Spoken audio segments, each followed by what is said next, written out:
Father Mdawida na Sheikh Muhammad tafadhali waje ili watuongoze kwa maombi ili tuweze kuendelea na hafla hii. Karibuni sana. Tutaanza na Sheikh Muhammad alafu akifuatwa na Father Mdawida atuongoze kwa maombi. Karibu.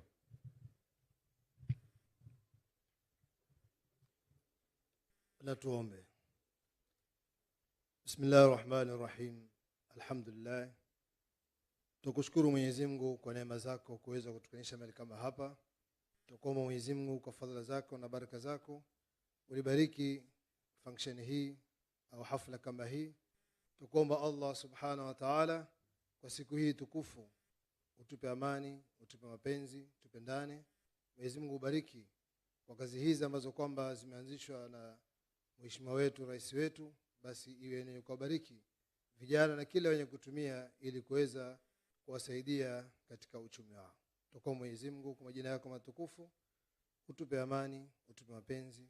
Viongozi wetu wote waliohudhuria hapa kutoka rais wetu mpendwa, mawaziri, wabunge pamoja na magavana, wape hikma zaidi ya kutongoza katika njia ambayo kwamba unaitaka wewe Mwenyezi Mungu.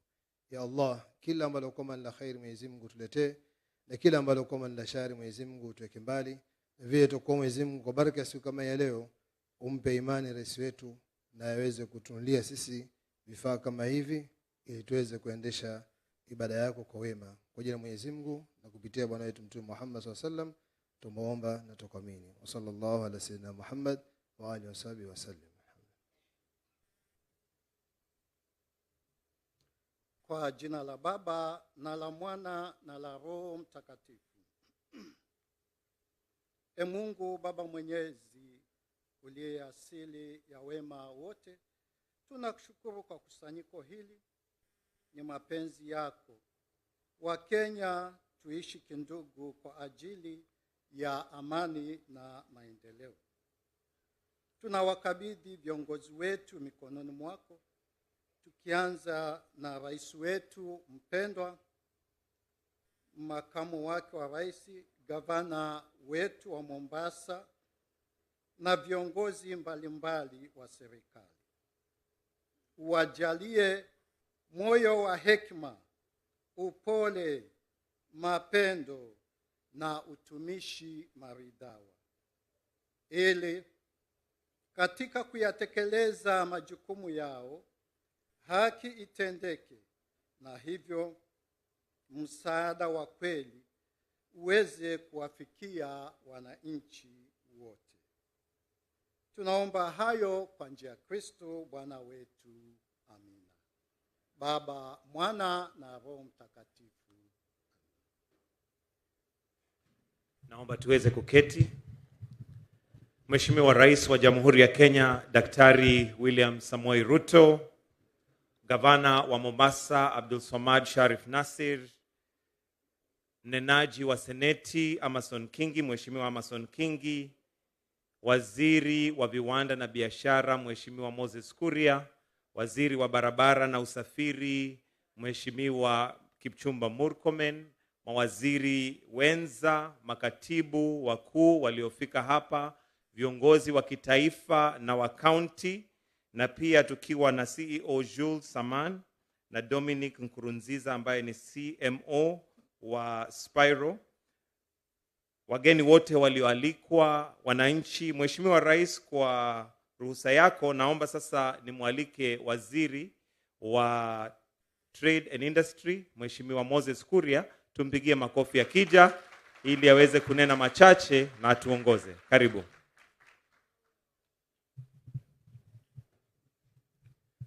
Mheshimiwa Rais wa Jamhuri ya Kenya, Mheshimiwa William Samoei Ruto, Gavana wa kaunti ya Mombasa Abdul Swamad Sharif Nasir, mawaziri wenzangu, Waziri Murkomen wa uchukuzi na barabara, Waziri Mvuria wa uchumi samawati ama kitu kama hiyo,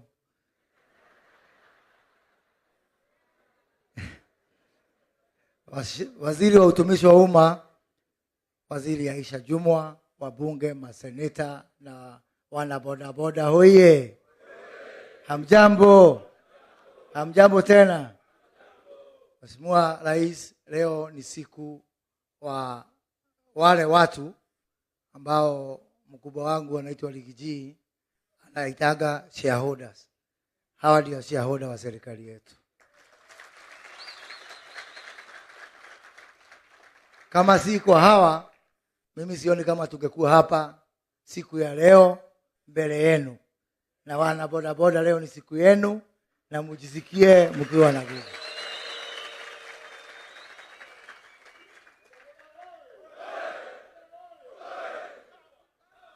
Mheshimiwa Rais, tarehe 1 mwezi wa 6 tukiwa katika uwanja wa Embu katika siku ya madaraka ya taifa letu, ukatangaza hadharani mchana, ukasema tarehe 1 mwezi wa 9 mwaka wa 23 utazindua pikipiki za stima.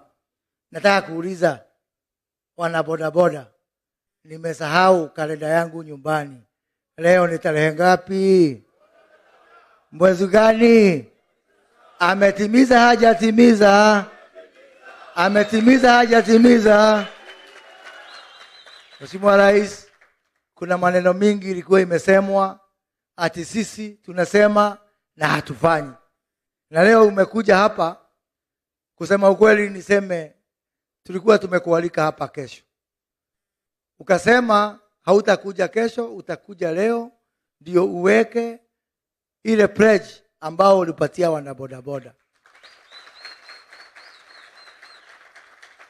Siku ya leo Mheshimiwa Rais imewezeshwa kwa ushirikiano na kampuni ya Spiro ambao wameweka hii mradi, wameweka rasilimali yao, na kampuni ya Spiro ni moja ya miradi ya uwekezaji ambao tuliafikiana na ile banki ya Kiafrika inaitwa Afri-Exim Bank. Mradi wa bilioni 420, sio ya kukopeshwa, ambao ni investment ya investor, private investment, kuonyesha ya kwamba wawekezaji wa kimataifa wanaendelea kuonyesha imani yao na uchumi ya Kenya na serikali yako Mheshimiwa Rais. Bali na hao Mheshimiwa Rais, tuko na ushirikiano ambao umetuwezesha kuwa hapa na makampuni mawili ya Kenya, hapa Kenya. Ya kwanza ikiwa ni shirika ya M-Pesa, Safaricom, ambao ni maarufu duniani yote, na ya pili ni banki ya KCB. So kabla niendelee, niruhusu kwa dakika moja niite mnenaji kutoka kwa upande wa M-Pesa na ndio atuonyeshe vile watasapoti hii mradi kuenda mbele. Na karibu sana George.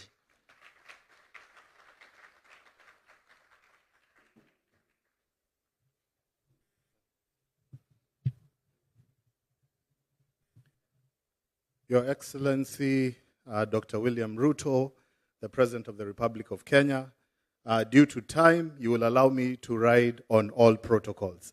Hamjambo. Kwa kweli sitaongea kwa Kiswahili, lakini nimesomea hapa Kenya, naelewa Kiswahili, lakini nilikuwa nimeandika vitokezo zangu kwa lugha ya Kiingereza. Ni sawa? This is not just an exciting launch, Your Excellency and the team here, but it's actually a great milestone. Several organizations have come together to combat the challenges of climate change by use of technology and innovation. We've not only done that, and you'll hear how there are so many firsts here, but we've also addressed affordability and accessibility. And I'd like to thank our partners, both Spiro as well as KCB, because we can have such great initiatives, but if they are not accessible to the mwananchi, to the hustler, then it means nothing. If they are not affordable, then it still does not mean anything. But here we've brought technology together, the power of M-Pesa, the power of financial services, and the power of innovation to address this. When we think about what we've been able to achieve here today, and indeed, I know I'm not dressed in a blue reflector, lakini pia niko blue kama nyinyi. It's extremely exciting because we're using technology to empower our people, to lift households, but also to say that it is possible to look at a challenge and not just say, look at the impossibilities, but actually see possibilities. It's in line with not just keeping to our plans around SDGs, but really combating this problem and challenge of climate change head on and believing that we can address these solutions in this country.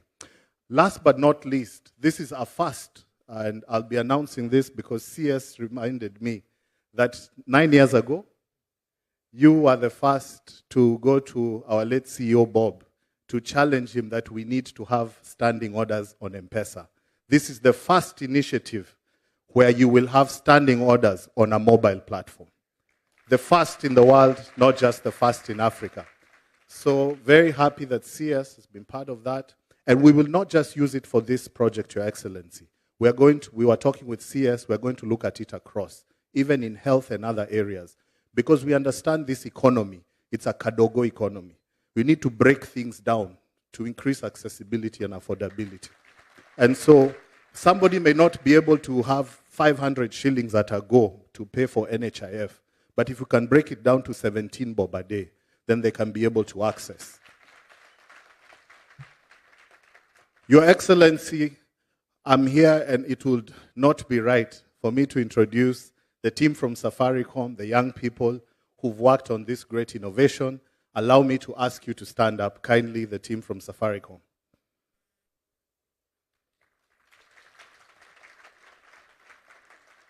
These are young developers, young product engineers. Your Excellency, you know we've worked with you on Hustler. We've worked on e-fertilizer. The other time I told you that the young people of this country, through the power of technology, are going to take Kenya to the next level. As Africans, you may be seated. Many times we say and see that we have many problems and challenges. But I see our problems and challenges as opportunities to actually use innovation, to use technology, to use our brains, to use creativity, to step up to the next level. This type of solution proves the power of innovation in Africa. It proves that we can actually do it. That when we think about all the various challenges we face, we should think about how we can address them. As Safaricom, we are committed to not just work with these partners, but with any partners to address these challenges. In closing, I'd like to say that we will not be remembered for the problems we identified, but we will be remembered for the problems we solved. Thank you. Asante sana. Asante sana George. Mheshimiwa Rais, hili jambo la standing order kwa M-Pesa ni rekodi nyingine ya Kenya hii. Na sababu ameongea kizungu mingi, wacha nielezea watu wangu. Kwa hii standing order ni kusema tukikubaliana ile pesa unakatwa. Sio lazima ubonyeze ndio pesa ichukuliwe. Hata kama umelala inajiondoa yenyewe, my friend. Asubuhi ya pili unaamuka na uliza pesa ilienda wapi? Sema ni ile boda yangu. Si hapo ni poa jameni? Si hapo ni poa? So kabla muende kujivijali, pesa kwanza ya boda boda iondoke, hiyo iondolewe mwenyewe. Na Mheshimiwa Rais, nishukuru watu wa M-Pesa, nimewasukuma sana. Miaka 9 tulipoanza huu mjadala with the late Bob Korimo, that our people, they may have the money or may not have the money, but let us do the remembering on their behalf. Hata kama wakisahau, tukumbuke. Kitabu cha pili cha Petero, mstari sura ya 1, mstari ya 12, inasema wakumbushe hata kama wanajua. Na hii standing order ndio njia ya kuwakumbusha. Hata kama wanajua kutumia teknolojia, tutafuata hiyo mstari ya Biblia na tuwakumbushe hata wakati wanajua na hata wakati wamelala. Mheshimiwa Rais, huu mradi pia umewezeshwa na banki ambayo imesaidia sana, banki ya KCB. Lakini kabla nimuite mkurugenzi mkuu wa banki ya KCB, sijui kuna kampuni nyingine hapa pia wanatoa mkopo kwa watu wa bodaboda kwa 60%, na najua wako hapa. Sijui kama wanataka kujitetea wakiwa upande huu ama sijui wale watu wako wapi. Usiseme sikuwapea nafasi, lakini kama wako, wacha nichukue nafasi kumualika mkurugenzi mkuu wa shirika la KCB Kenya, Anastasia Kimtai, atuambie ni lipi ametuletea.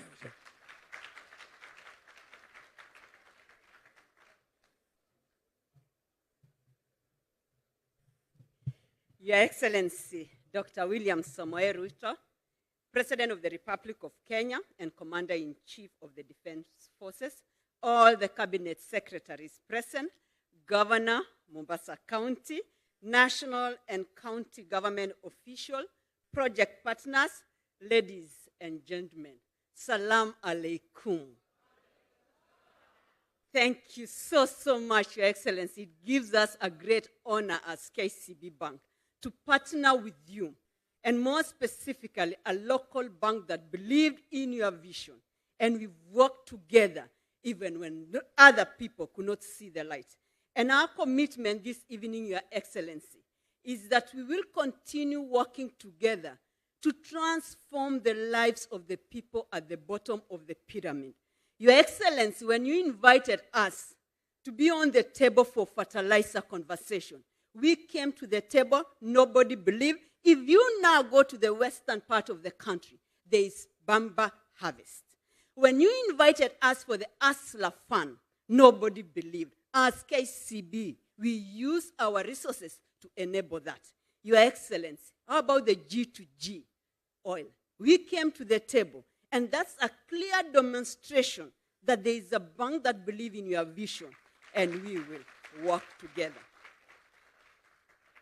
Your Excellency, I know when I go back to the office, my colleagues will ask, really, at that cost? But I will allow you to announce that. But we are also committed to make sure that the borders who are going to seek credit, that we will make it affordable for them. Because we believe in our people and we believe in your vision. This initiative that you are launching this evening doesn't talk only about transport from one point to another, but talk about the climate that you really challenge all of us. And we are in it to work together. Finally, Your Excellency, through the KCB Foundation, we commit to skill our borders, our brothers and sisters, in terms of skills, so that we can ensure that as they ride these borders, it's safe and secure, because we only have one country, Kenya, and we need you to be alive so that collectively we can live together.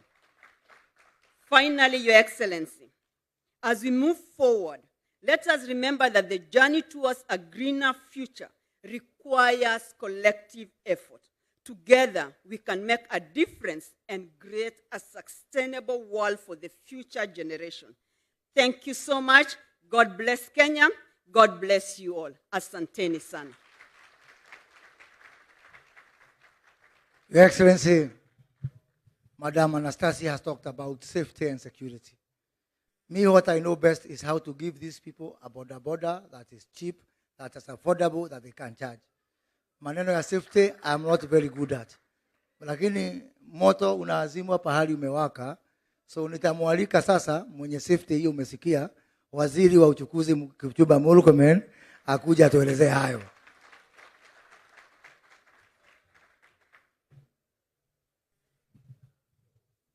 Mheshimiwa Rais, mawaziri wakiongozwa na waziri mwenzangu Moses Kuria, viongozi wenzangu wenye wako hapa na wananchi wote, haswa wana bodaboda, amjambo. Amjambo tena. Mheshimiwa Rais, tuko hapa kwa hafla hii kusherekea ile tunasema hatua yenye tumefika tukipambana na ile janga ya climate change. Mheshimiwa Rais, wiki ujao wewe umepanga pamoja na marais wengine kutoka Afrika kwamba tutakuwa na mkutano mkubwa sana ya kuhamasisha watu na kuzungumzia mambo ya climate change. Njia moja ya kukabiliana na climate change ni kuhakikisha ya kwamba tuko na magari na bodaboda ambayo ni ya stima ama inatumia nguvu za umeme. Na ukiona ile kazi imefanyika hapa, ningependa kwanza kumpongeza ndugu yangu Moses Kuria na idara yake ya uwekezaji pamoja na wale wote wameshirikiana na idara hiyo kuhakikisha tumepata hizi pikipiki. Mheshimiwa Rais, wizara yetu ni ya bodaboda. In fact, at the bottom of the Ministry of Transport are bodaboda. Na tumekuwa wewe tumeshirikiana na wewe kwa hafla nyingi ya bodaboda, tukitafutia njia ya bima, mambo yenye yanahusiana na jinsi ambavyo tutaweza kuhakikisha kwamba kuna safety. Lakini zaidi ni kusema kwamba katika wizara yetu ni kufanya policy. Kazi ya Moses Kuria ni kutafuta investors. Policy ambayo tumeweka your excellency, tuligazette a task force 2 weeks ago, ambayo kazi yake, hiyo task force sio ya wizara yetu peke yake. Kuna watu wanatoka wizara zote pamoja na county government. Kazi yao ni kuhakikisha ya kwamba tume-update ile inaitwa National Transport Policy, ndio tupate ile inaitwa e-mobility policy. Hiyo policy sasa ndio itaelekeza sisi kuona ni njia gani tutaweza kuenda kwa mambo ya charging, kama vile tunajua swapping stations, kwa mambo ya tutahakikisha aje ya kwamba yale mapikipiki ambayo sasa hivi yanatumia petroli itapenduliwa namna gani ifikie yale ambayo yanatumia umeme, na hawa wakina bodaboda watasaidiwa aje wakati tunasafiri kwa safari hiyo kutoka bodaboda ile inatumia petroli kufikia ile ya umeme. Mheshimiwa Rais, hiyo task force iko na siku 180 days, and we will have a new law and a new policy which will guide e-mobility. And perhaps, Your Excellency, I have no doubt in my mind, we will be the first country in the continent of Africa and in most developing countries to have the e-mobility policy and e-mobility law. And we will be the leading nation because you have positioned yourself and our country to be the leading nation on matters e-mobility. Hiyo ni kusema kwamba tutakuwa nchi ya kwanza kuwa na sheria na kuwa pia na ile policy ya kuhakikisha mambo ya e-mobility. Mheshimiwa Rais, ingawa tunasherehekea sana hivi, na ninataka kupongeza kampuni ya Spiro. Mheshimiwa Rais, nataka kupongeza KCB Bank, sio tu kwamba KCB wako kwa mambo ya bodaboda, lakini wanatusaidia pia sisi kwa mambo ya ujenzi wa barabara, na tunashirikiana pamoja, na ni furaha kwamba kuna mabenki kama hawa na wawekezaji wengine wa taifa letu ambao wanaweka msingi kwa mambo ya Wakenya. Mheshimiwa Rais, sio Safaricom peke yake imefanya hii kazi ya hapa. Ningetaka kujulisha pia kwamba sisi na Safaricom tunafanya pamoja kusaidiana. Ile nilitangaza hivi majuzi kwamba tunataka dashboard cameras and vehicle telematics. Your Excellency, we are waiting. The team from Safaricom are helping us to establish ways of monitoring our vehicles, and we have agreed with Safaricom that we will start with our high school buses to make sure that we give a model vehicles that are going to be able to be monitored by the government, but also by the schools themselves, to know how the cars are going to be driven and how our children are being carried. But even when we speak about these issues, Your Excellency, tunasema mambo mazuri, lakini niko na habari mbaya. Mheshimiwa Rais, tunapoteza watu 5,000 ambao umejulikana, watu 5,000 kwa maajali ya barabara.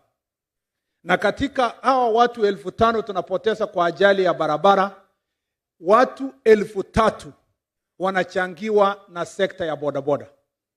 Kwa sababu tumepigana na road accidents kwa miaka mingi, wale ambao wako na magari, wale wako na matatu, wamezingatia zile kanuni ambazo tumeweka, na ile ajali za barabara zimepungua. Lakini kwa sekta ya bodaboda, tunapoteza wanabodaboda kila mwaka 1,500, na wao ni vijana ambao wako chini ya miaka 35. Wale tungetegemea kugusa uchumi wetu kwenda mbele. Wale ambao wanabebwa kwa hiyo bodaboda ambaye pia tunawapoteza ni 1,000. Nambari inafika, hao ndio wanaitwa pillion passengers, tunapoteza 1,000, inafika 2,500. Alafu watu ambao ni pedestrians wanatembea kwa barabara ambao wanagongwa na bodaboda ni 500. Yote inakuwa 3,000 people that we lose every year because of road accidents caused by a bodaboda sector. This is not good news. If you go to almost every hospital in the country yenye iko na ward, there is a special ward now being called boda boda ward, yenye iko na watu wenye wameumia kwa ajali ya barabara.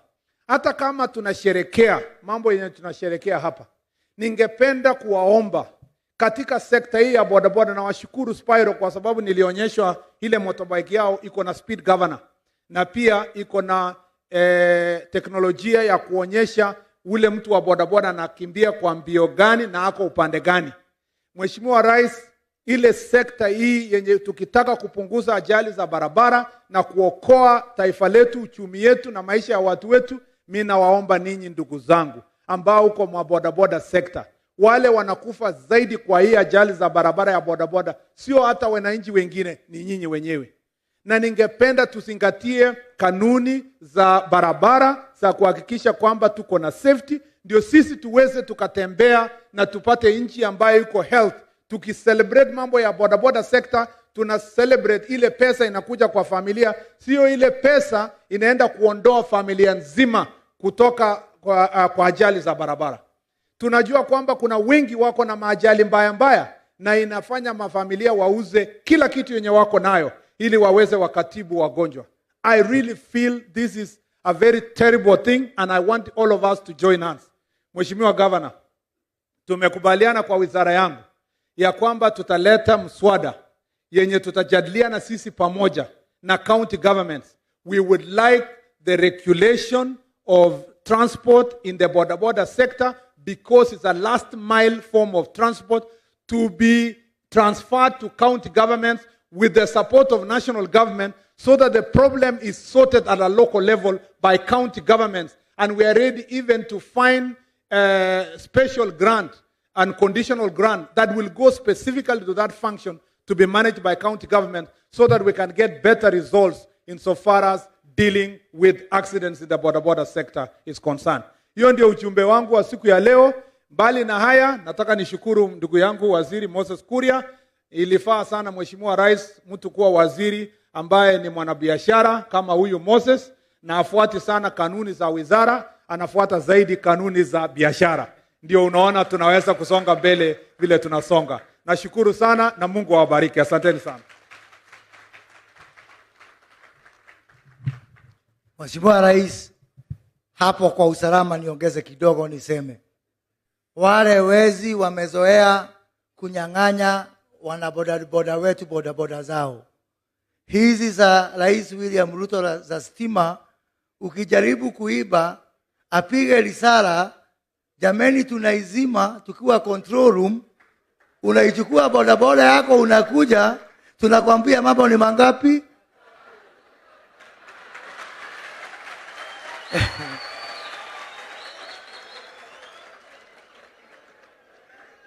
Nichukue hii fursa kumwalika, najua muda umetubana, lakini nisipomwalika dadangu Aisha Jumwa hapa katika hilo baraza la mawaziri, ile kisirani nitapata.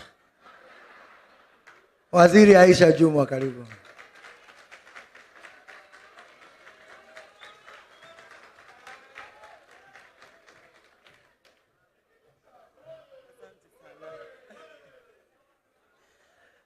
Mheshimiwa Rais wa Jamhuri yetu ya Kenya, Daktari William Ruto, Gavana wa Mombasa, Spika wa Seneti, mawaziri wenzangu, partners wetu ambao wamefika mahali hapa, wana shughuli na wageni wetu wa heshima wa leo, wana bodaboda, hamjambo. Hamjambo. Kwa sababu ya muda umeenda sana, mimi nataka nichukue nafasi hii nimpongeze Rais wa Jamhuri yetu ya Kenya. Na nimwambie rais wetu, usifanye kazi kutafuta kupewa sifa. Wewe fanya kazi, sifa zitakufuata. Hata wakikataa, sifa zitakufuata. Nataka niseme leo ndio ile siku. Kama wengi walivyokuwa wakisubiri wakisema haitawezekana, leo imewezekana. Mheshimiwa Rais, mimi furaha yangu kubwa ni kwamba pia sisi hatujaachwa nyuma. Tukiangalia hizi reflectors za blue t-shirts and caps, sisi pia tuko. na mimi nataka niwapongeze sana. Hakuna kitu ambacho hakiwezekani. Kitu ambacho hakiwezekani ni kile hakijafanywa. Kwa hivyo mimi nataka niseme, rais, unatenda yale yote ulioahidi, na mimi nafurahi kuwa associated na serikali yako, na pia ninafurahi kwa sababu ahadi zote ambazo umetimiza zimeendelea, ulizoahidi zimeendelea kutimizwa. Na hii ya pikipiki ya umeme tulikuwa tunaingoja kwa hamu. Kama nilivyosema, ambalo haliwezekani ni lile ambalo halijafanywa. Hizi pikipiki zimeendana kabisa na ile shughuli kubwa ambayo rais wetu kuanzia siku ya Jumatatu atazindua rasmi, ile conference ama summit ya tabia nchi, climate change. Kwa hivyo mimi nataka nimshukuru rais na nimuombee Mungu akupe nguvu, na pia vile vile nataka niwaambie hivi, mgema akisifiwa, haya yanayofanywa hapa ni mazuri sana. Kwa hivyo mimi nataka sisi tuwe kielelezo katika jamii. Tuhakikishe ya kwamba hizi bodaboda zimeleta natija, zimeleta manufaa zaidi kuliko madhara. Asanteni sana.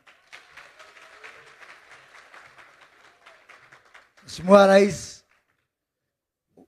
Murkomen upande mmoja, Aisha Juma upande mwingine, Moses Kuria upande mwingine. Sasa sisi zote ni ile tunaita damu moto. Na kwa baraza la mawaziri tuna mtu mmoja ambaye anatupoesha tukienda spidi sana. Waziri Salim Mvurya, karibu sana.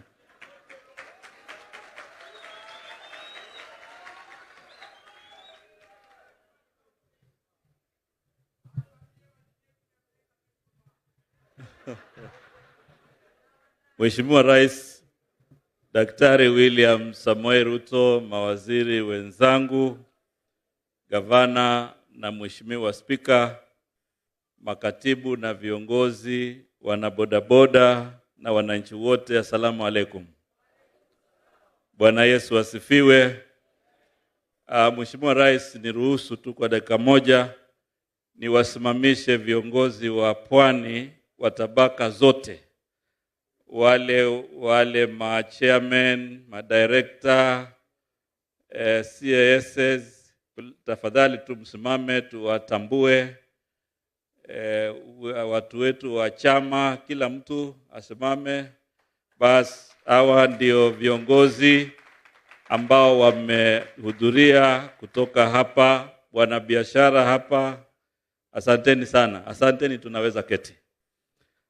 Mheshimiwa Rais, kwanza mimi nataka kuchukua tu nafasi fupi kusema karibu pwani na pongezi kwa hatua hii ya ubunifu kwa mambo ya bodaboda na sekta nyingi ambazo umeanzisha kwa muda mfupi.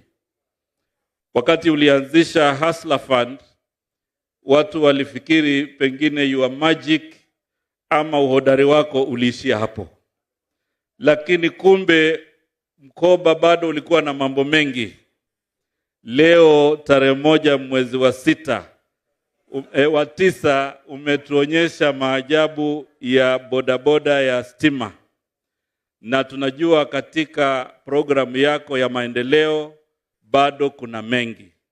Yetu sisi muhimu ni kukuunga mkono, kushirikiana na wewe ili kuweza kufanikisha kila jambo. Sisi katika Wizara ya Uchumi Samawati na mambo ya baharini na madini, interest yetu kubwa katika mradi huu, tunataka kujua madini yale yanatengenezewa ile betri. Ndiyo tufanye ile value addition and mineral processing. Hiyo madini tuhakikishe next time hiyo betri inatengenezewa hapa Kenya. Kwa hivyo sisi, Mheshimiwa Moses Kuria, tutarudi tufanye uchunguzi.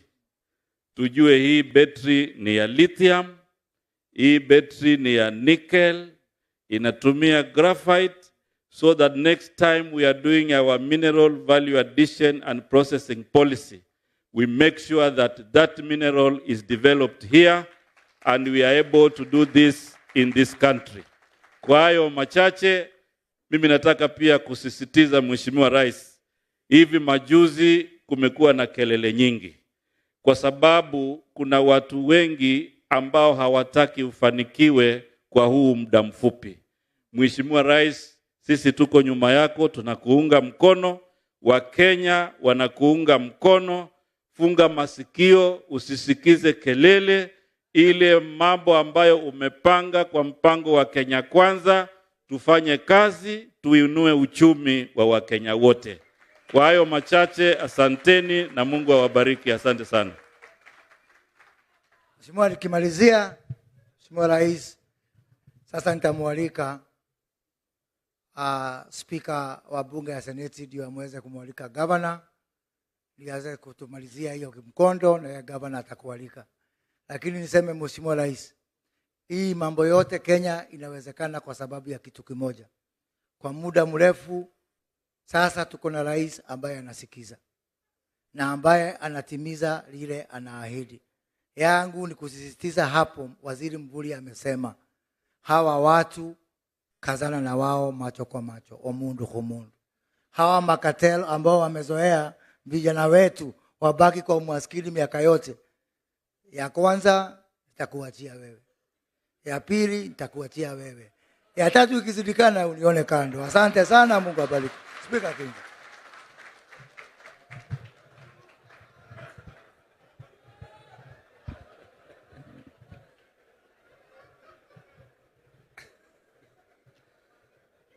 Rais wa Jamhuri ya Kenya Mheshimiwa Daktari William Ruto, viongozi wenzangu, washikadau wa hafla ya leo, hamjambo.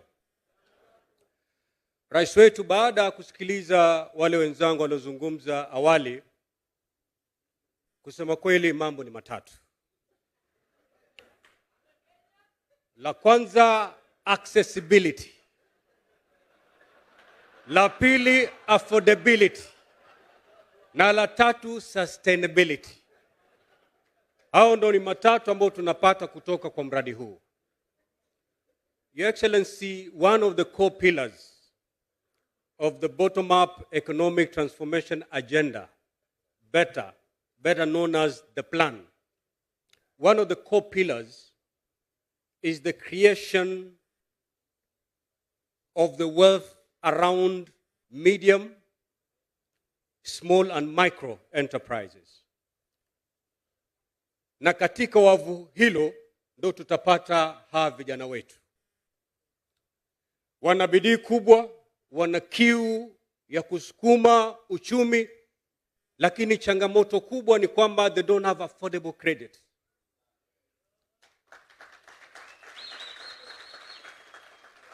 Today with KCB, they can be able to afford this machine. They are unable to access any credit facility. Walikuwa wakienda kwa banks wanaangalia kwa macho ambayo si ya huruma. They would end up in Shylocks. Na sisi tunajua riba ya Shylocks iko aina gani. But today, these young men and women can access credit thanks to KCB. Your Excellency, one of the things that we were discussing with Shangazi, my aunt, Asha, pale tulikuwa nje, is how sustainable is this project. Na baada ya wale wenye kampuni kutueleza vile vigezo ambavyo ameweka, ni kwamba this particular product is sustainable and it take them from today many years down the line. And therefore, vile vitu vitatu, accessibility, tick, affordability, tick, sustainability, tick. Your Excellency, we can only thank you. And I want to assure you, nikimalizia,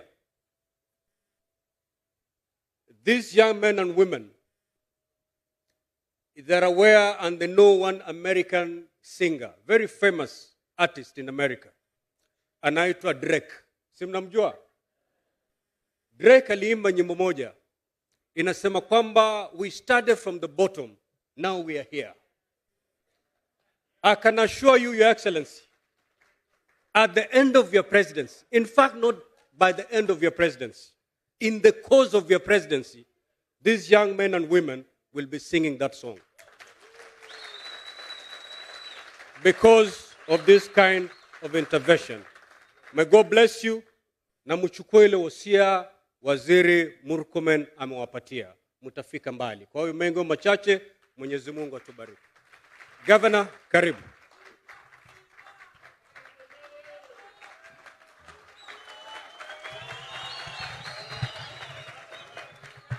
Asanteni.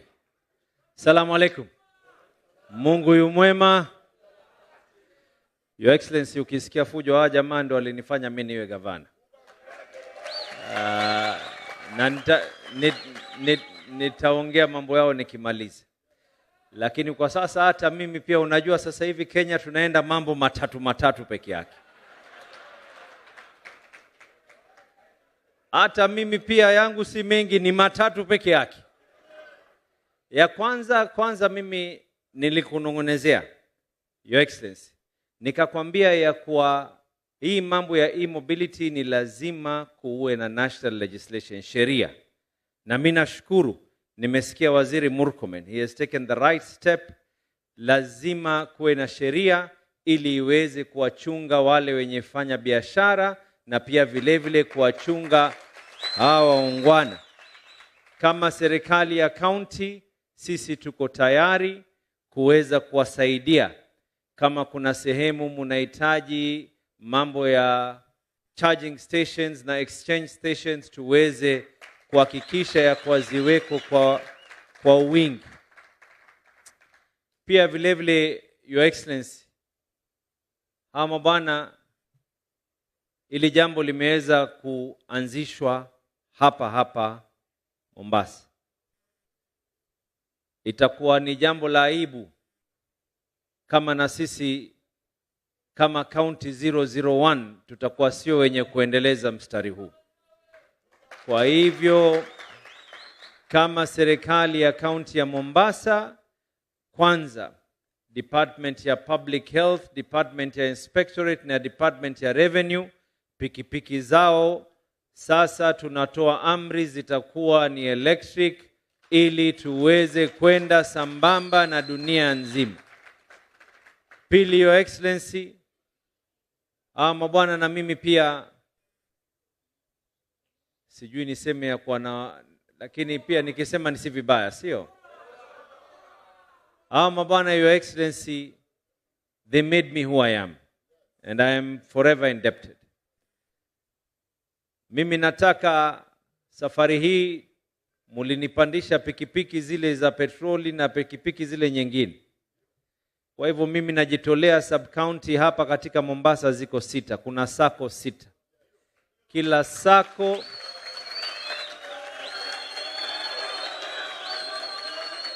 Kila sako Your Excellency tunapeana pikipiki hizi za electric 2 waweze kujianzisha. Nadhani nimefika 3, sio? Nikiongezea hapo itakuwa nimezidi hata rais. Kwa hivyo mimi Your Excellency ni kutoa shukrani za dhati. Na najua tuna mazungumzo ambayo kwamba tunazungumza na waziri, sitotaka tuyataje sana kwa hapa, lakini kilio changu na msimamo wangu kama gavana wa waungwana hawa ya kuwa sitokuwa gavana yule ambaye kwamba kama nazunguka na wewe sana, kila unapokwenda unasikia kwa tunaomba hiki. Mimi nitakuwa ni gavana ambaye kwamba nataka kuacha rasilimali ya wana Mombasa iweze kuwafaa watu wa Mombasa. Kile tuombe tuweze kusimama kwa miguu yetu, tutambae, tusimame, na mimi nina imani Your Excellency, yale mazungumzo tutaka tuyazungumze kwa sasa, lakini tuko siku uwanja huu Your Excellency, hapa hapa. Mimi niliapishwa hapa, na hawa mabwana walikuja kwa wingi katika kiapo changu. Panapo majaliwa, ikifika mwaka 2027, panapo majaliwa, ya Mungu ni mingi, na nikisema ya Mungu ni mingi, kuna na afya na uhai, lakini kama kura niko nazo, tutarejea hapa kuweza kuapishwa tena. Lakini mimi nataka baada ya miaka 10, Your Excellency, niwaachie watu wa Mombasa rasilimali yenye kung'arang'ara. Asanteni sana na mubarikiwe. Thank you very much, Your Excellency.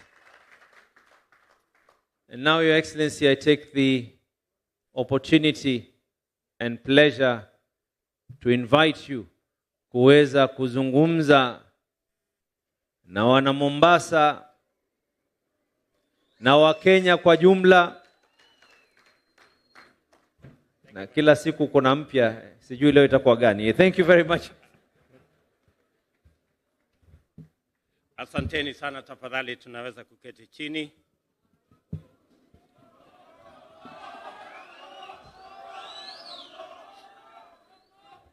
Asante sana. Sonkore yuko area lakini atulize kidogo.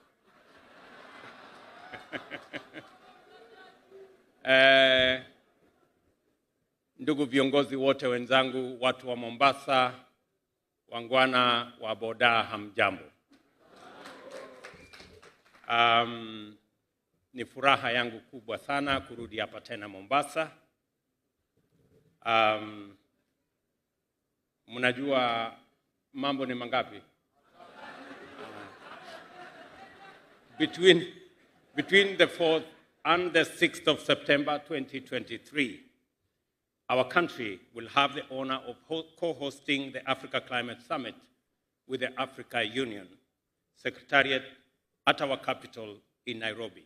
During this event, African and international leadership will gather to engage in robust deliberations with a view to making significant progress in formulating just, effective, and inclusive policies to combat climate change, thereby averting a global warming apocalypse. At the summit, we shall revisit various international instruments and commitments at the multilateral level in order to reach an understanding on the best ways of rallying together under a new compact aimed at achieving effective climate action on an ambitious global scale through a combination of social justice, economic transformation, unprecedented investment in a just transition to net zero by formulating strategies for effective action and inspiring environmental and climate action leadership. Without a doubt, the time has come for Africa to add a firm, clear voice to the global climate change discourse and to provide leadership in effective climate action, as well as a new clean, green industrial revolution which delivers sustained economic transformation and shared prosperity for humanity, while facilitating the rehabilitation, recovery, resurgence, and resilience of the Earth's capacity to sustain life in its fullest diversity. As I have said before, Africa is stepping forward as a united continent and one people to lead the next phase of global development by offering its unique endowments of abundance in natural resources, youthful and highly skilled human capital, and peerless green energy potential in the service of a new industrial age. We are the young green continent of the future, and the future is here with us. Next week, we announce to the whole world an agenda for ensuring that humanity thrives in this future while securing the Earth's ability to support biodiversity. The privilege to host this momentous event underscores Kenya's well-established global green growth and climate action leadership credentials and decade-long endeavor as a champion of environmental conservation and the protection of biodiversity, since the first decade of our independence, we have been a consistent champion of the global environmental agenda, and today, environmental diplomacy remains a critical pillar of our foreign policy. Nairobi is the host city of the only United Nations headquarters in the Global South. The United Nations Environmental Programme, the focal point of multilateral environmental policy agenda, has its home in Kenya. Kenya's leadership of the global environment sector is not accidental. Neither is it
Thank you. Let me take that again. Kenya's leadership of the global environmental sector is not accidental. Neither is it restricted to the international arena. The people of Kenya are united in categorically committing in their determination to respect and sustain the environment for present and future generations. The constitutional commitment in Article 16.1(a) mandates the state to ensure the sustainable exploitation, utilization, and management of the environment, while under Article 69(1)(g), the state is further mandated to eliminate processes and activities that are likely to endanger the environment.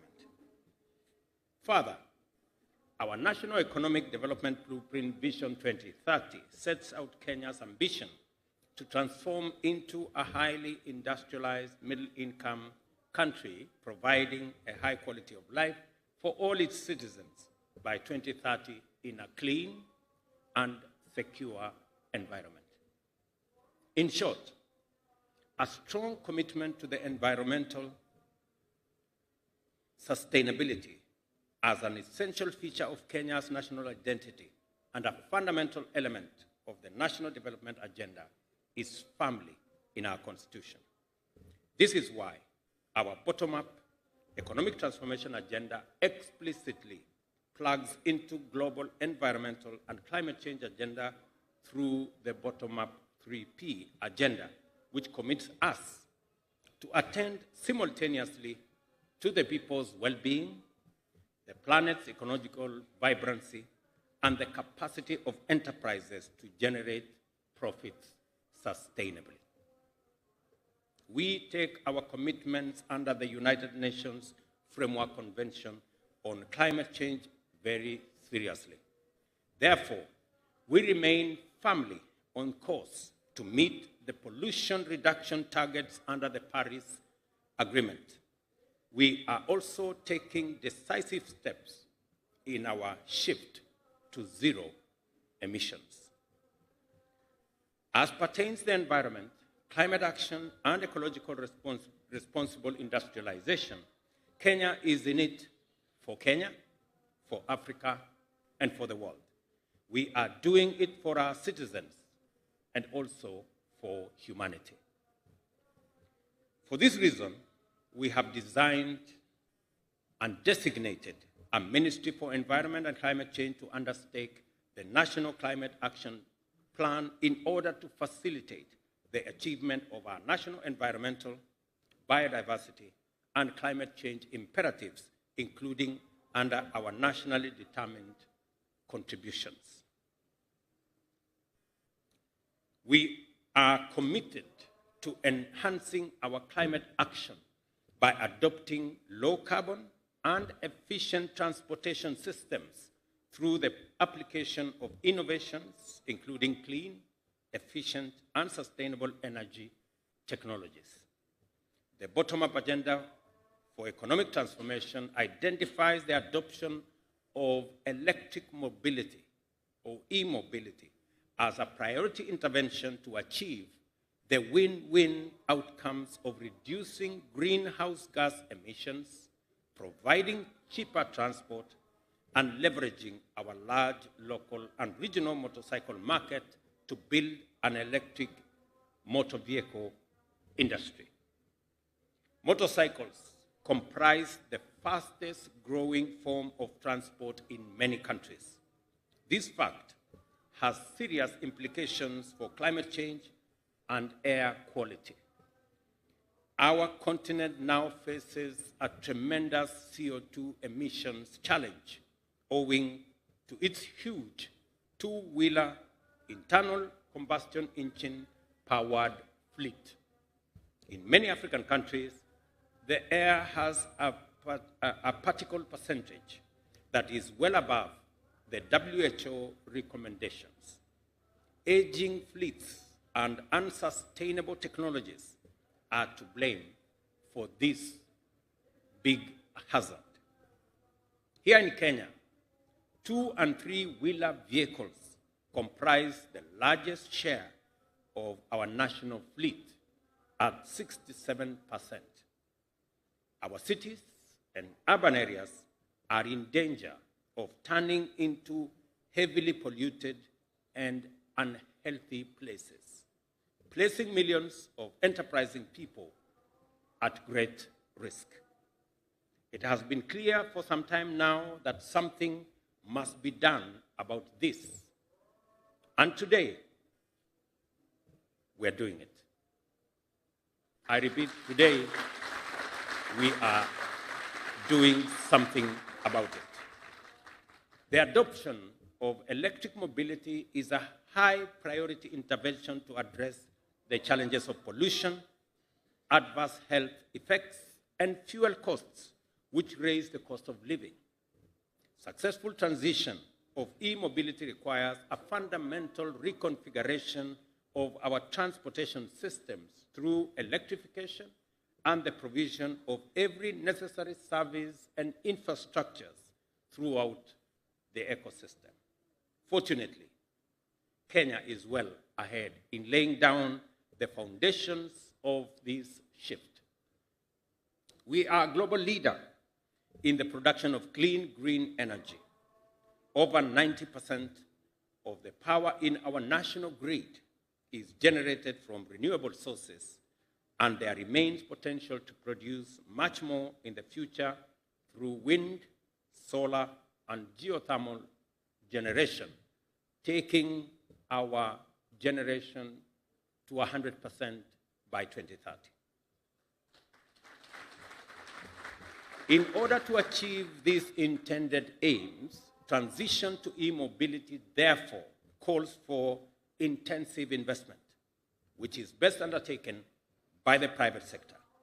Accordingly, through the bottom-up economic transformation agenda, we have developed a compelling package of incentives to attract serious investors in e-mobility to stake their capital on opportunities in our green growth plan. The effort is bearing fruit. The commitment that I see here today speaks to the success of the package of incentives that we have put together. The big debate that informed the finance bill that is now the Finance Act, among the packages in that bill was a whole incentive package around e-mobility. We removed taxes on components that would help us put together motor vehicles that use electricity. We also removed taxes on charging infrastructure. We also removed taxes on batteries and all components for purposes of e-mobility. This is among the package that we put in our finance bill, and I am very proud that the Parliament of Kenya passed it, and we are now rolling out the benefits of that bill. Let me say this.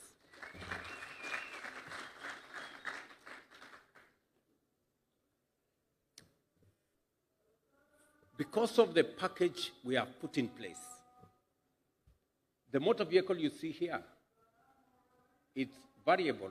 Today in Kenya costs 200, the motorcycle here, today in Kenya, it costs anywhere between 275 and 300,000. But because of the actions we have undertaken, this motor vehicle is now going to sell, this motorcycle now is going to sell not for 270,000, but for 160,000.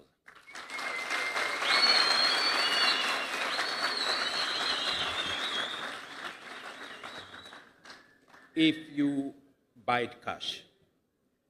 And I say this quite pointedly. I say this quite pointedly because this is a journey I have traveled. It's a journey I have traveled because I am probably the politician in Kenya who has had the largest number of Harambes to buy border borders for border circles. I say that without any fear of any contradiction. That is number one. Number two, I also traversed this country to listen to what the people of Kenya wanted. Amongst the sector that spoke to us with clarity is the border sector. The circles, members, and the whole ecosystem around the border mobility. And they told us three things. Number one, they told us a motorcycle that ordinarily costs 130,000 ends up costing them 300,000. And they explained to us that there were people in that space who are doing business, and we respect tremendously what they have managed to assist us. Today, we have close to 2 million motorcycles in Kenya.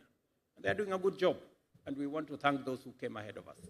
But increasingly, it was becoming expensive, difficult. And that is why many people in the border sector ended up in CRBs and other places. So today, because of the policy interventions that we have put in place, because of the fiscal reliefs that we have put in place, this electric motorcycle has not only come down in terms of price from what it would cost to what it will cost now.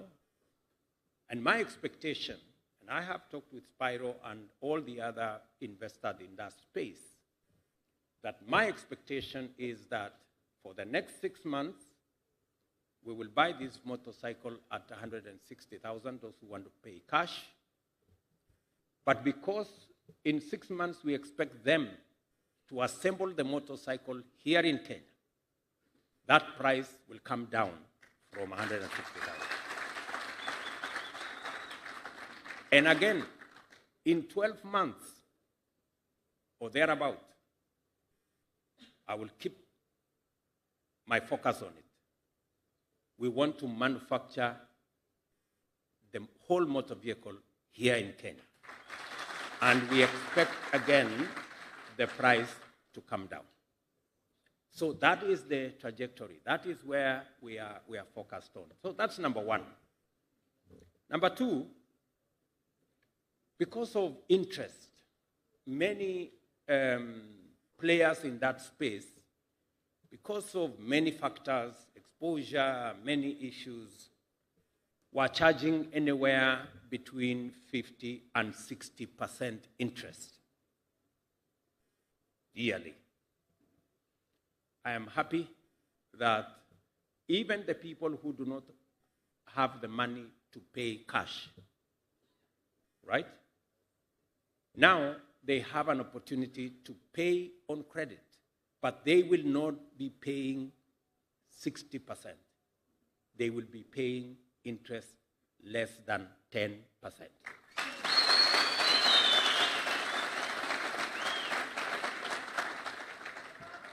So this motorcycle,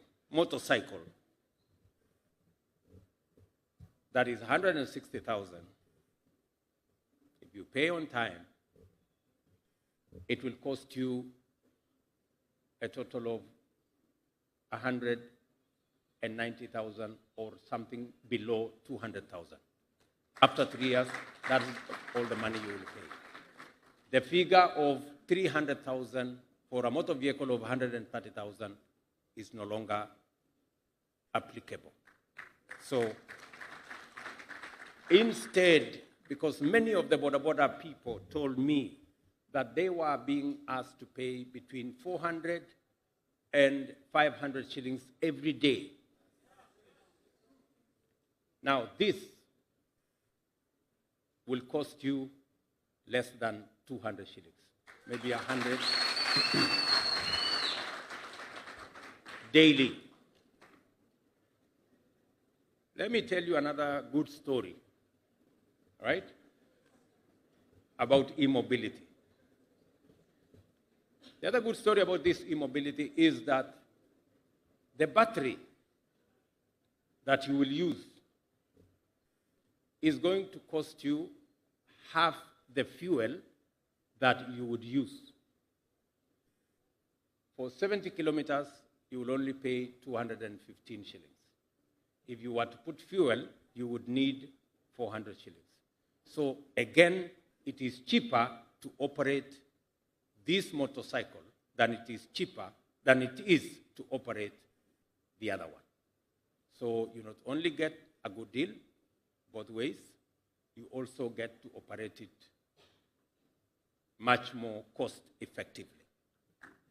And number three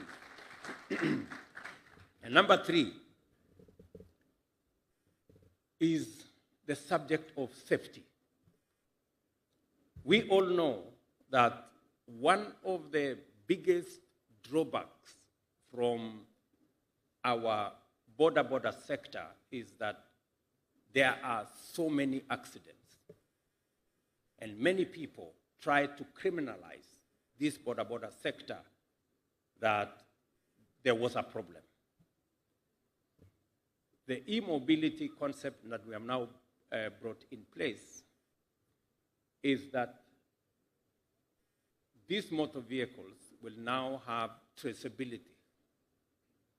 If somebody tries to steal, it can be switched off, as Moses said, C.S. Moses said. And number two,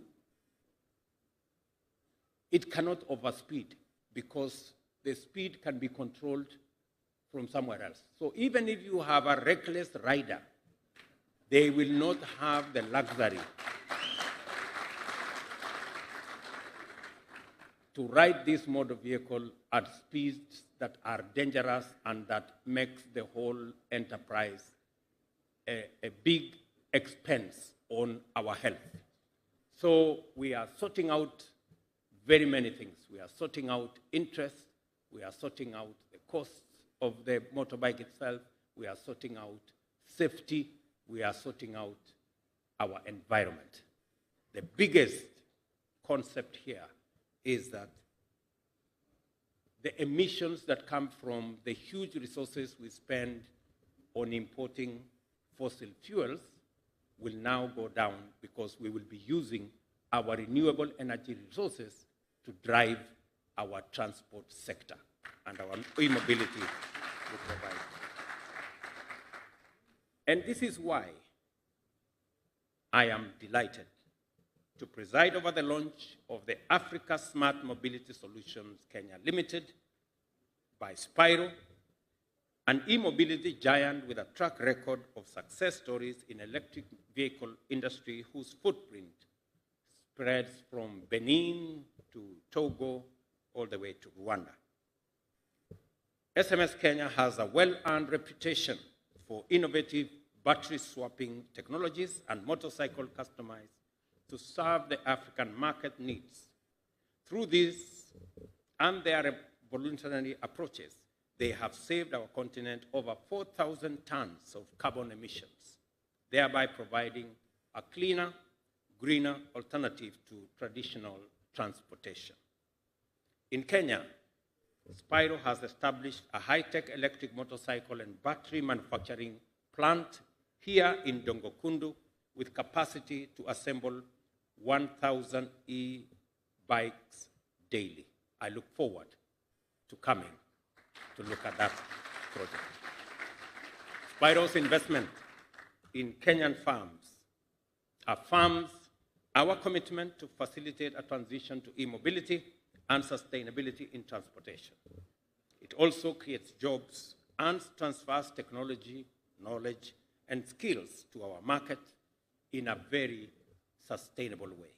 In short, the investment is fully aligned with our bottom-up economic transformation agenda, and I expect that not just Spiro, but all the other players in this field to work with us, work with the ministry responsible, so that we can all share in the market that exists and give ourselves the best possible opportunity.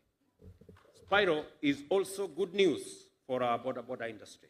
As I promised on Madaraka Day, the electric border with all its benefits was a promise then, it is a reality today. As Kenya's hard-working, all-weather providers of last-mile transportation for people and cargo, you are this nation's unsung heroes and a pillar of the hustler movement. You guys, let me repeat. My border people, let me say this. You are Kenya's hard-working, all-weather providers of last-mile transportation for people, for cargo, and I dare say you are our nation's unsung heroes, and of course, a great pillar of the hustler nation. You deserve recognition and support from everyone, especially this government. I assure border operators that the transition will significantly enhance your overall well-being, especially pocket-wise. Electric bikes are cheaper to run than their petrol counterparts by far. When the sufficient battery charging infrastructure has been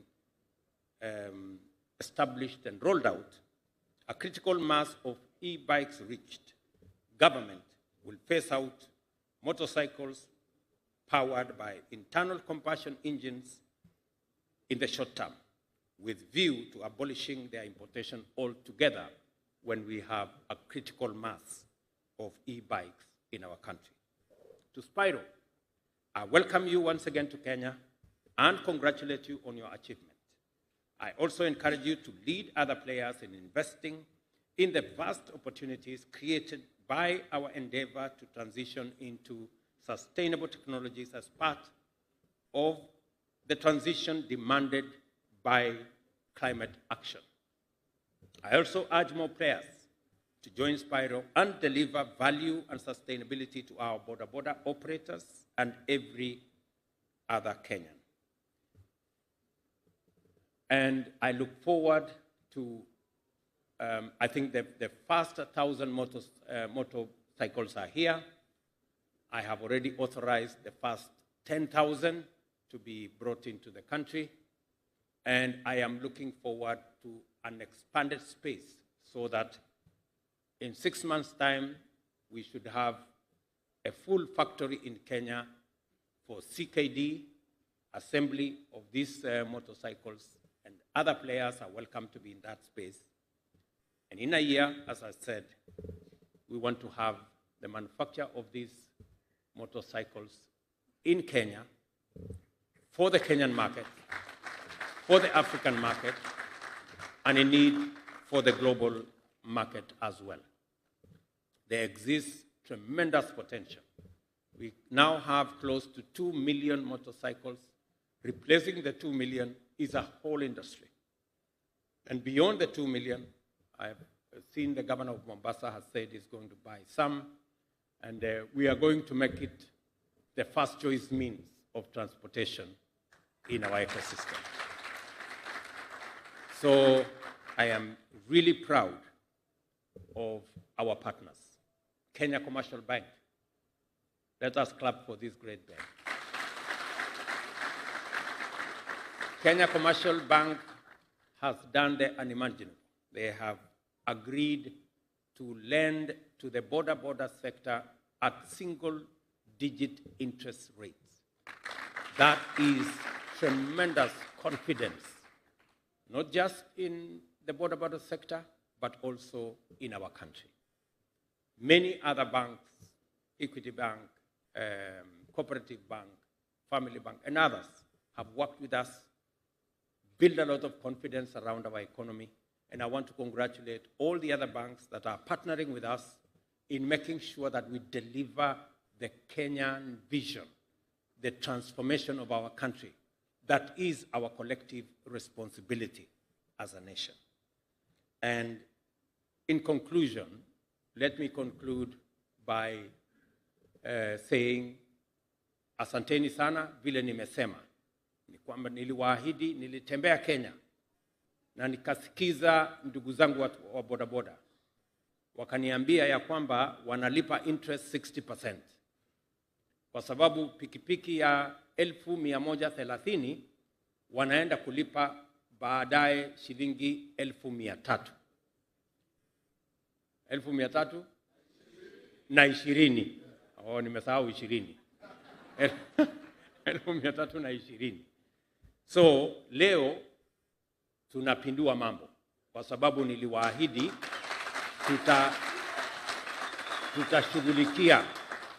tutashughulikia sekta hii ya bodaboda, na niliwaeleza tutafanya mambo, na mambo tumefanya.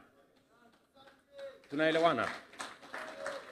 Katika finance bill, wenye wengine walipinga kwa kutojua, tuliweka pale kuondoa ushuru kwa sehemu tofauti ya uchumi, ambayo itawezesha bodaboda na motorcycles zipatikane kwa bei nafuu.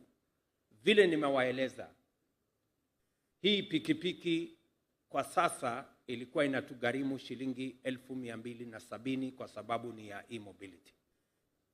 Lakini kupitia kwa mpango wa serikali na vile tumeondoa ushuru na vile tumepunguza sehemu tofauti, sasa hii pikipiki itatoka shilingi 1,270 itakuja 1,160.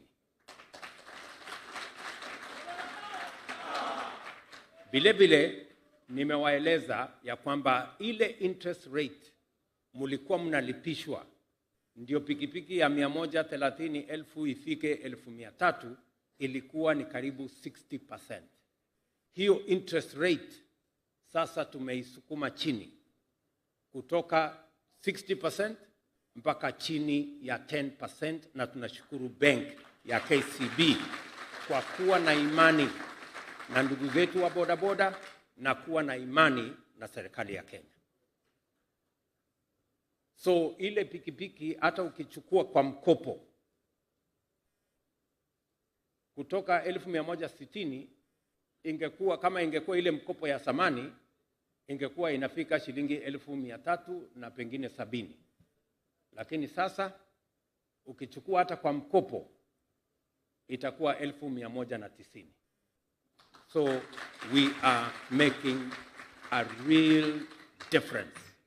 Na vile mumesikia vile vile, sasa malipo yako kama utakopa hiyo bodaboda ni shilingi 180 kwa siku, badala ya shilingi 450, 500.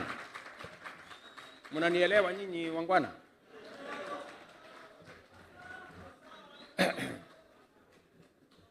Na tena tumesema pale wakati ulikuwa unalipia petroli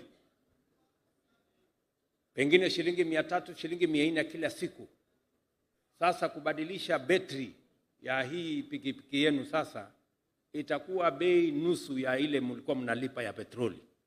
So mambo iko sawa, nyinyi mjipange. Sasa kila mtu atakuwa na kakitu kwa mfuko, si ndio? Na mtajipanga hapo. Ya mwisho vile vile tumesema hii pikipiki imekuwa ni sekta ambayo, bodaboda imekuwa ni sekta ambayo iko na ajali nyingi. Umesikia vile waziri amesema, kati ya ajali 5,000 Kenya, ajali maafa 5,000, 3,000 inatokana na pikipiki. Na sana sana ni kwa sababu ya pikipiki zinazoendeshwa kwa kasi. Sasa hii pikipiki tutakuwa tuna regulate speed. Hata ukiwa mjeuri kiasi gani, utaisukuma haitapita 60 kilometers per hour. Tunaelewana bwana? Sasa mambo itakuwa taratibu. Mambo itakuwa taratibu. Mbio, kasi na kuleta ajali tutaifungia. Ama namna gani? Tuko pamoja? Kuna mtu wa bodaboda anapinga kweli tupunguze ajali? Kuna mtu anataka ajali iendelee? Kwa sababu hiyo ajali inaumiza watu, watu wanakufa, wengine wanavunjika, ina madeni hospitalini, tunajaza watu mpaka kuna ward ambaye kwa kila hospitali kuna ward inaitwa ya bodaboda. Watu wamevunjika miguu, mwingine amevunjika kichwa, mwingine amegongwa mahali fulani.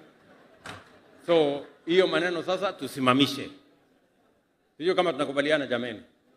Tupunguze speed ama mnasema iendelee ile mambo ya zamani? So haya mambo yote tutayashughulikia, na sasa tuko na nafasi ya kuhakikisha kwamba sekta ya bodaboda inatusaidia kusafirisha wananchi, kusafirisha mizigo bila ajali, kwa bei ya chini na bila kuharibu hewa ya nchi ama environment ya taifa letu.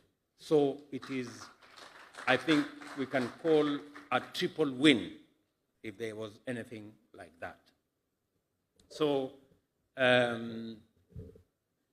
nikimalizia katika jambo hili, nafikiri tumekubaliana na sote tutashirikiana. Nataka niwaambie watu wa Mombasa, mimi nitarudi hapa hivi karibuni kwa sababu tuko na mpango na county government yenu ya mambo ya affordable housing hapa. Katika mpango yetu tuko na ujenzi wa nyumba 15,000 ya kwanza hapa Mombasa. Na ni kwa sababu katika mpango yetu ni kupanga ajira ya vijana wa taifa letu. Hizo nyumba 15,000, mimi nahitaji vijana karibu 30,000 watakao tusaidia kufanya hiyo kazi. Vijana wa Mombasa mko? Hiyo kazi mtafanya? So mimi nitarudi hapa hivi karibuni kuzianzisha rasmi, kwa sababu umuhimu tunayoweka katika kuzalisha ajira, kuhakikisha kwamba Wakenya, vijana wetu wa Kenya wanatumia uwezo walio nayo na elimu na ujuzi katika kujisimamia na kuendesha uchumi wa taifa letu la Kenya is front and center of our commitment and of the things we want to achieve. Ladies and gentlemen, the National E-Mobility Program is now officially launched. Thank you very much. God bless you, and God bless our great country, Kenya. Asanteni sana.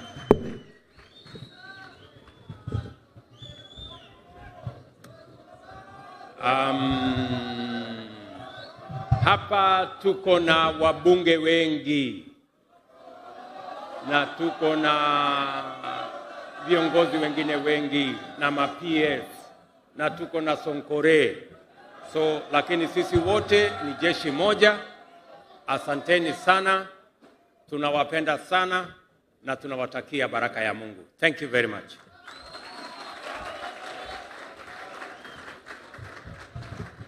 Sote tusimame rasmi ili tuweze kumalizia kwa wimbo wa taifa.